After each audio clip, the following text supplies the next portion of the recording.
আজকে বানাবো বন্ধুরা ফুড পিৎজা। প্রথমে আমি এক বাটি ময়দা নিলাম আর দুটো ডিম ভেঙে একটু ব্যাটারের মতন করে নিচ্ছি।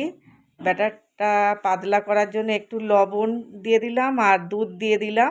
একটা পাতলা ব্যাটার হবে না, মিডিয়াম ধরনের ব্যাটার বানিয়ে নিলাম। তাওয়াতে বাটার দিয়ে উল্টে পাল্টে ব্যাটারটাকে একটা রুটির মতন বানিয়ে নিলাম।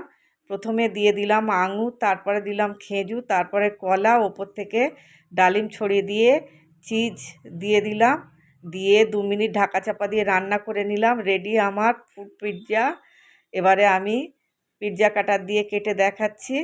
বন্ধুরা, কত সুন্দর হয়েছে পিৎজাটা, চটজলদি পিৎজা। এই রকম নতুন নতুন রেসিপি দেখার জন্যে আমার চ্যানেলটাকে সাবস্ক্রাইব করে নিও। সবাই ভালো থেকো, সুস্থ থেকো। খুব সুন্দর হয়েছে বন্ধুরা, টাটা।